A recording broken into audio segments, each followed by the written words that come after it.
Good morning. It's daily devotional. It is the fall equinox this morning, all day, the Feast of Mabon.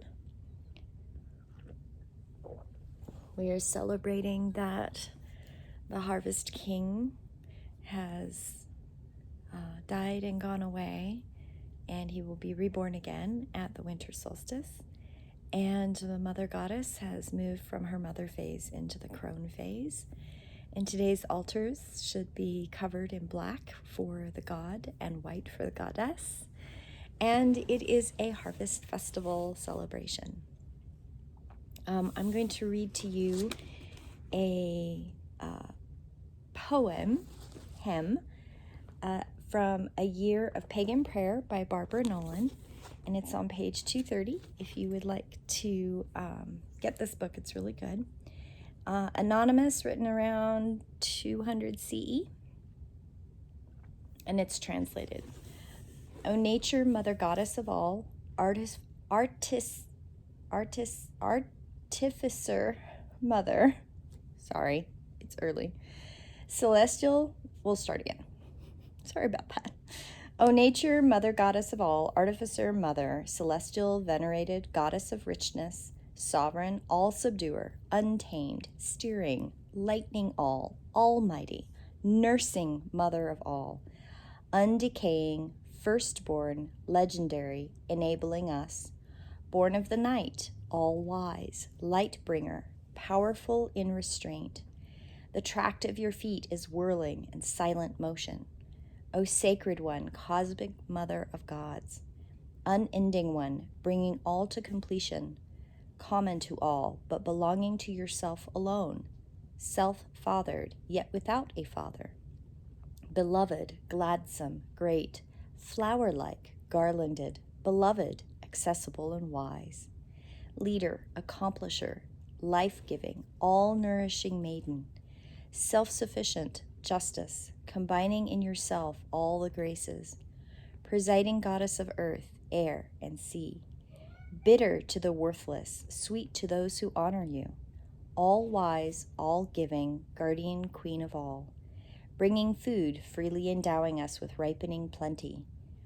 Thou, Father, mother of all, with us as nourisher and nurse, swift gift giver, blessed one, rich in seed, begetter of the seasons, creator of all, shaper, source of all richness, sea goddess, everlasting, setting in motion, all wise, full of care, never failing, you whirl with quick force, all flowing, circular in motion, shape-lifting. In your fair throne you are honored, alone, you perfect your design. Loud thundering, you sit above the rulers, fearless, all subduer. You are destiny, fiery goddess of fate. You deathless, are everlasting life and know the future. You are all, and you are alone create. But goddess, we pray to you in good season, lead us to peace, health, and increase of prosperity. I love that. All of the different descriptions. It's amazing. One of the things that I wanted to talk about for autumn equinox is I talk about it every single reading I do. I talk about it with every single session I have with a client, whether they are getting their download or a follow-up session or we're doing energy work, is that you are a spiritual entity. That's who you are. You just happen to reside inside this flesh sack, whatever it looks like. You are a spiritual entity. And as a spiritual entity, you are nothing but energy and light. You are a positive light being. That's what you are. There are only two emotions, fear and love. Love and fear. Fear can be transmuted into love, can be transformed. And something that happens a lot is when things happen at you, we get caught in a fear trap, right? If somebody comes at you angry and upset and in rage, whatever it is, you don't have to accept it. You don't have to. It took me a long time. There was something that happened. I don't remember when it was, but I was a teenager. I remember that. And I remember something kind of happened where I was really emotionally like carrying around somebody else's stuff. And it occurred to me that it wasn't mine and I could let it go. And I remember conscientiously thinking, next time that person talks to me, I'm going to shield up. I'm going to shield myself with the armor of love. And it was something my grandma used to talk about, because there's a place in the Bible, and don't ask me where it is anymore because I can't remember, but it talks about the armor of God. And basically what that means is the armor of light, the armor of love. And not very long ago, working at the hotel, I had somebody that was just railing at me. They just had to let all their business out on the counter and just yell and holler and tell me how much of a horrible person I was. And I remember in that moment saying, okay, shield up, Red, shield up, give them love back. They know not what they do. And the whole thing kind of, settled out, and I had an employee come and ask me, she goes, how do you stay so calm? Like, I just want to go cry in the back when somebody does like that. How do you stay so calm? And I said, well, I'm not calm, not inside. I'm still struggling with those emotions. But what I hold on to is that I am breathing through it. I am recognizing that it's not about me, it's their stuff, and it doesn't belong to me.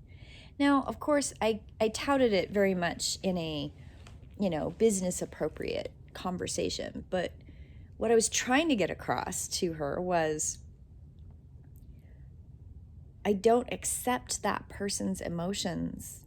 I don't accept what they're trying to give me. I give them back neutrality. I don't give them back anything that feeds that. I just sit with myself. My spiritual self is love, and my spiritual self accepts that they're going through something, but I will not take that onto myself. And it doesn't belong to me, and I am neutral, and I am a loving spiritual being. And if all I have that I can do is to be in that moment and not take it on and be as neutral as possible, then that's what I'm going to do. And yes, Astra, I heard you earlier. If you pull from that negative energy, if you take that on and you give it back to them, it just spirals, and that whole negative experience just becomes that much bigger, right? The thing about shielding that I think people forget is that when you're shielding properly and you're reflecting back, you should be reflecting back with neutral energy. You're not reflecting back icky, because icky spirals into more icky. But you really don't want to take that energy on, and it all has to go somewhere, right? So if you can neutralize it and give it a little bit of love from your shielding, it doesn't spiral, right? I think deep breathing, is really very much a part of that. When we root in and we take really good diaphragmatic breaths, when we are shielding and when we are being that neutral space when somebody's coming at us, you're the breath feeds part of that hydroelectric plant that your body is. Astra, what? She is just so loving. Yes, you are so loving. Yes, you are. Yes, you are. You just got to be part of this. So for Mabon, for fall equinox, what I wanted to really make sure I went over was we're going into a season of winter. It's the crone energy of the goddess. And I like to think of crone energy as, for me, very much that patient, that older woman who has no patience but lots of patience, right? She knows when to throw the big stick, but she also knows when it's time to just breathe and watch and let the younger people figure it out. And we all need that energy as part of who we are. And I am going to cook today, and I'm going to do crafty, arty things. And I've got several projects. It's supposed to rain a little bit today, so I'm not going to get any of the woodworking stuff done. But I do have a box to paint. And I just wanted to give y'all a little bit of a tidbit to go with your autumn equinox thoughts of, we are spiritual beings and we are very connected to the earth, and there's a lot of anger and angst and worry going around, and a lot of people taking it out on people. There's a lot of people that don't know how to not spread their irritation and anger and rudeness to everyone. They don't know how to be a little bit polite. And it's really important that we give each other grace, boundaries and grace. And